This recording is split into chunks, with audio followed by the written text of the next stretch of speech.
Olá, tudo bem?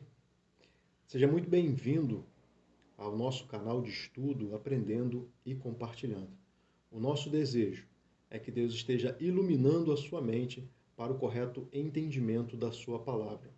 Hoje nós vamos falar sobre a sétima bem-aventurança, que se encontra em Mateus 5:9, e nos diz o seguinte: Bem-aventurados pacificadores, pois serão chamados filhos de Deus. Eu quero trazer um pensamento inicial de Martinho Lutero, que diz o seguinte: a paz, se possível, mas a verdade a qualquer preço.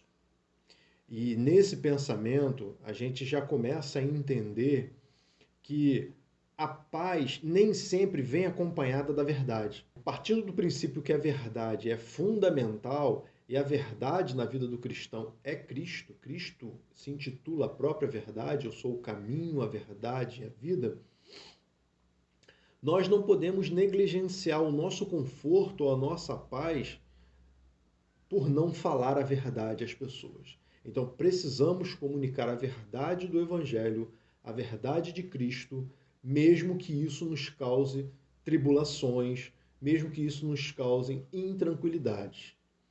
Esse pensamento é muito adequado para a gente começar a pensar sobre essa bem-aventurança. A primeira palavra que a gente vai definir é a palavra paz.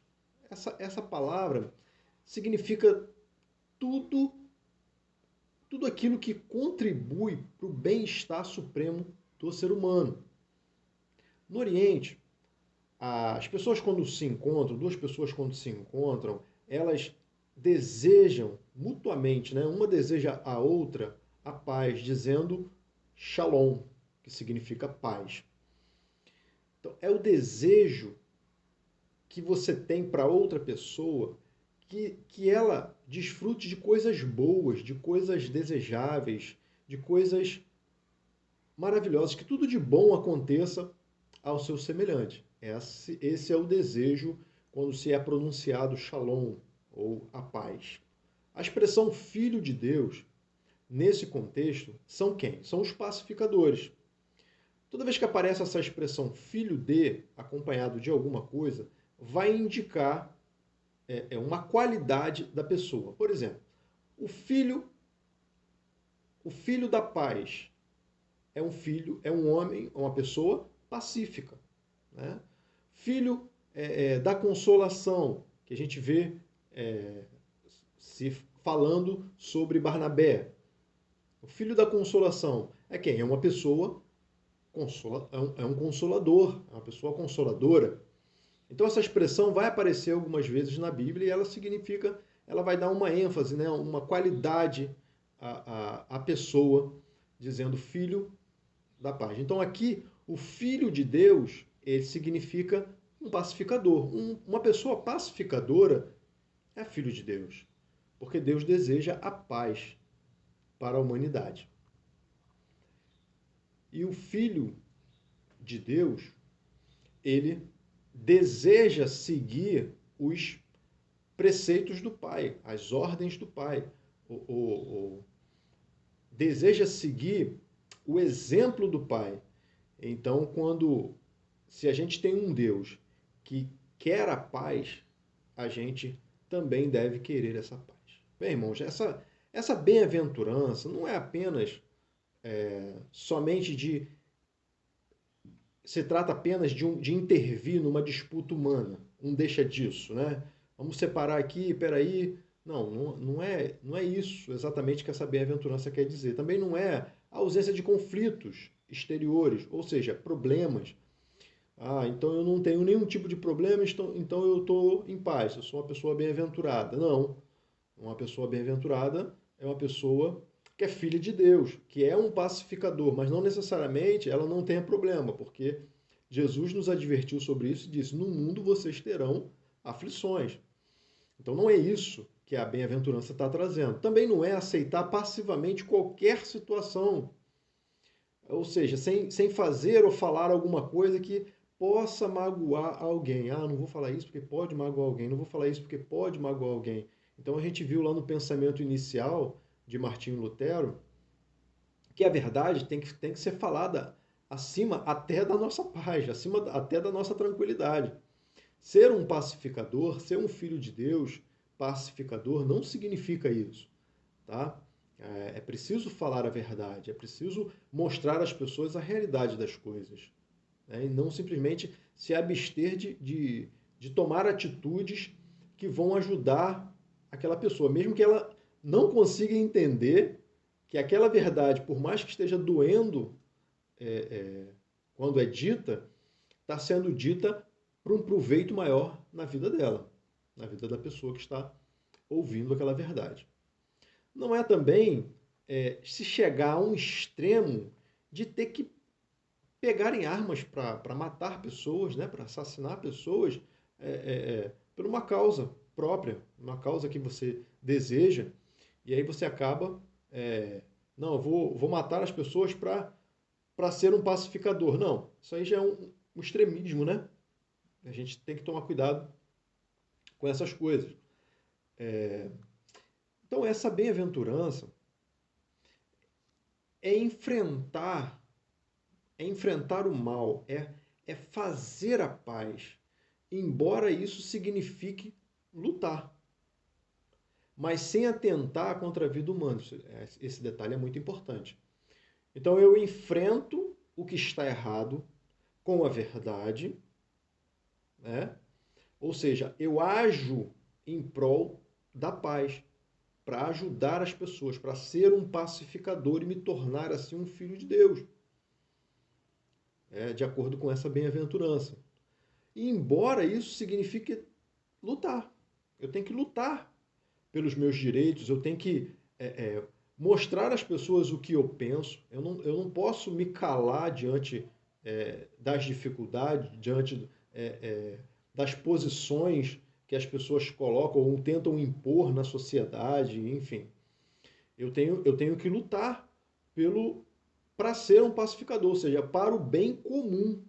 Um pacificador, ele olha para o bem comum. Ele não olha apenas para um bem próprio ou para um bem de uma outra pessoa. Não, ele olha para um bem comum. Então eu preciso lutar pelos meus direitos, né, pelos direitos do povo em si, mas eu posso fazer isso, eu não preciso pegar em armas para fazer isso. Eu posso fazer isso com inteligência, com sabedoria, com brandura, com astúcia, né? No sentido bom da palavra, né? Não no sentido de prejudicar ninguém, mas no sentido de ajudar ou de trazer uma igualdade às pessoas, né? E a gente vai agora ver aqui três grandes líderes considerados pacifistas. O primeiro deles é o Mahatma Gandhi. Mahatma Gandhi, ele criou uma filosofia chamada Satyagraha. Satya significa verdade e agrara, firmeza. Essa filosofia deixava muito claro o princípio da não violência, da não agressão. Agir com... isso também não quer dizer agir com passividade, ou no sentido de não fazer nada diante das coisas que estão acontecendo, das coisas ruins que estão acontecendo. Não é agir com passividade perante o adversário, mas é a não violência. É agir com sabedoria, é agir com astúcia, é agir com inteligência, como eu havia falado. Por exemplo, Mahatma Gandhi foi um grande líder indiano, né?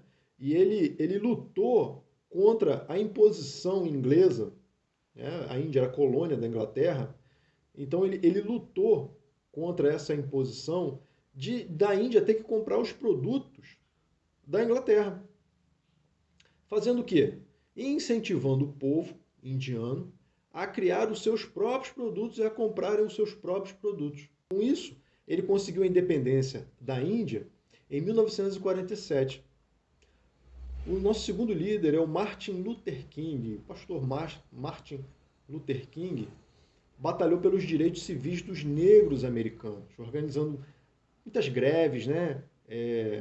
Ele pedia aos negros para não evitarem o transporte público, porque, dentre outras coisas que os negros sofriam, No transporte público, pasmem, quando um branco entrava e o negro estava sentado, esse negro tinha que levantar para dar lugar ao branco, para ele sentar.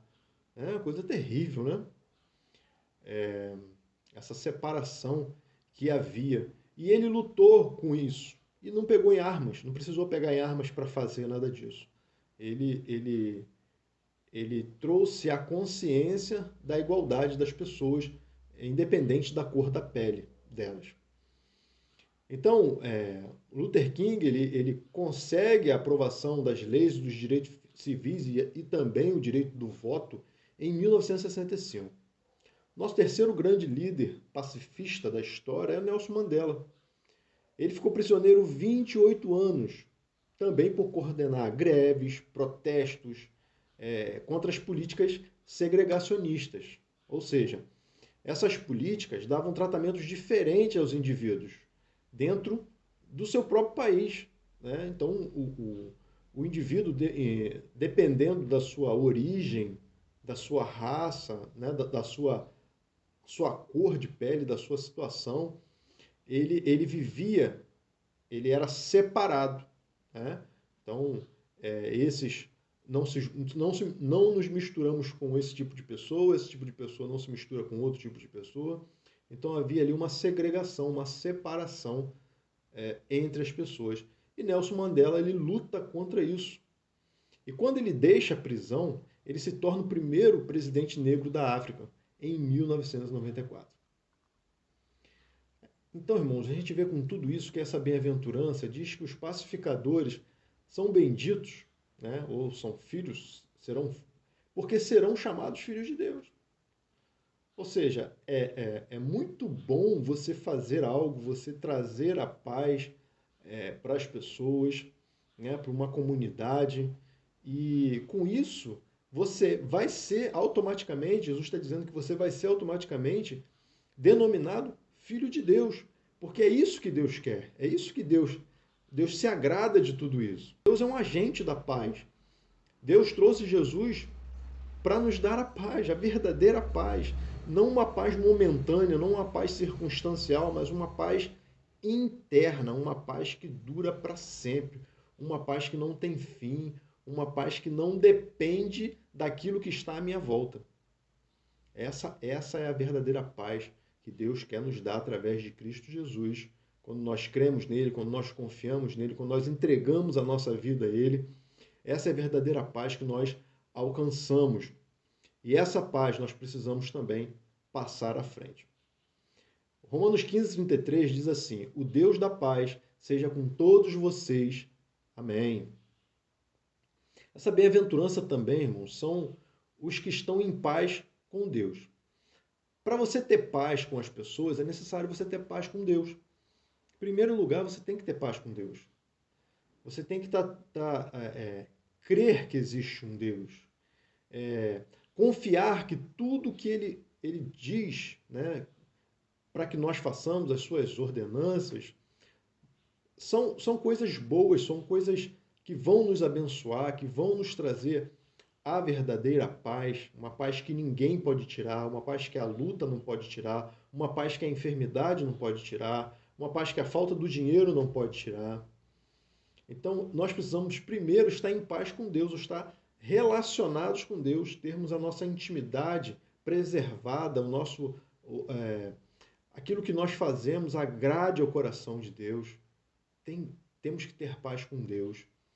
Romanos 5:1 diz assim: tendo sido, pois, justificado pela fé, temos paz com Deus, por nosso Senhor Jesus Cristo. É Jesus Cristo que nos leva a ter paz com Deus novamente. Por quê? Essa paz foi rompida através do pecado.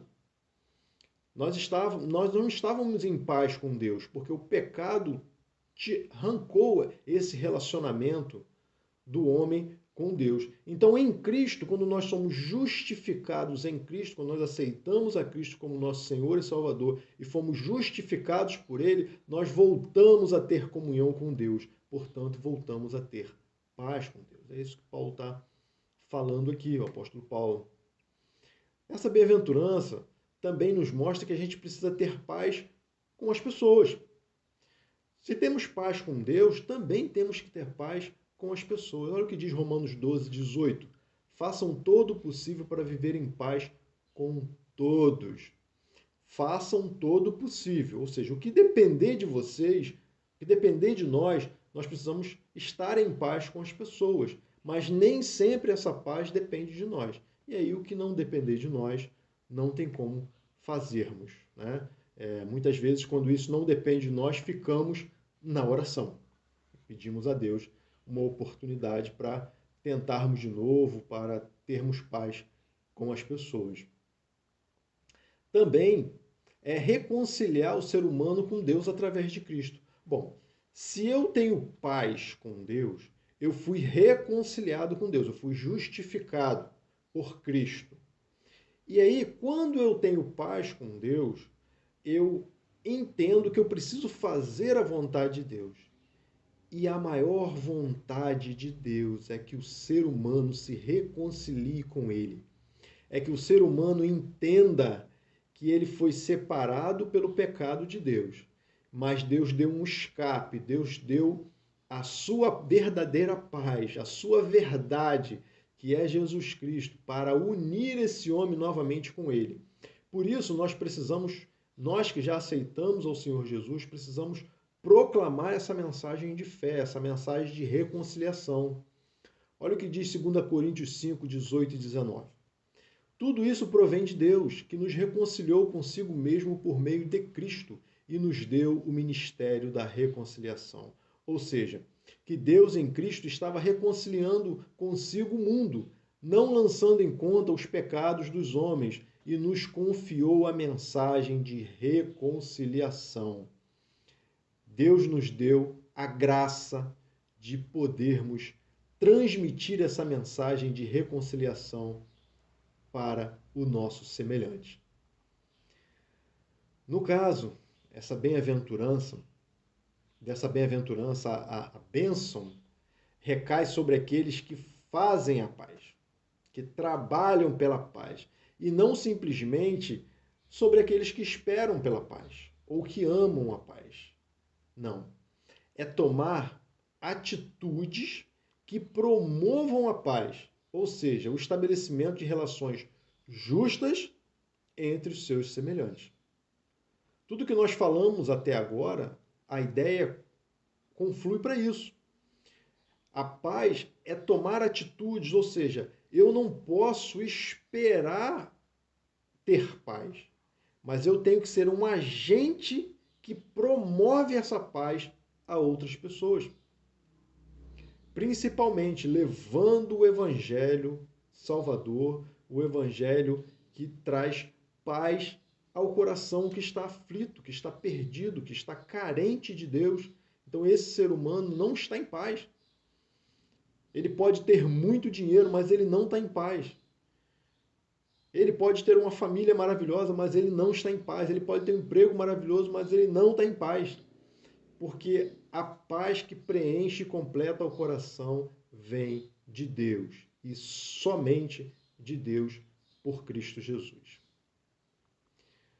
Então, meus queridos, para a gente finalizar, essa bem-aventurança, ela poderia ser falada da seguinte forma: quão feliz é aquele que cria relações justas e sadias entre as pessoas, porque sua ação é obra de Deus. 2 Coríntios 13, 11 vai nos dizer assim: sem mais, irmãos, despeço-me de vocês. Procurem aperfeiçoar-se, exortem-se mutuamente, tenham um só pensamento, vivam em paz. E o Deus de amor e paz estará com vocês. Amém. Que esse seja o nosso desejo, de estar em paz com Deus, de estar em paz com as pessoas, ajudando, contribuindo de alguma forma, pregando o evangelho, falando a verdade, ainda que doa naquele momento, mas falando a verdade em amor, trazendo as pessoas para uma reconciliação com Deus através de Cristo Jesus, porque só assim traremos a verdadeira paz. Seremos agentes pacificadores e seremos denominados filhos de Deus. Eu oro e espero que Deus abençoe a sua vida em nome de Jesus. Amém.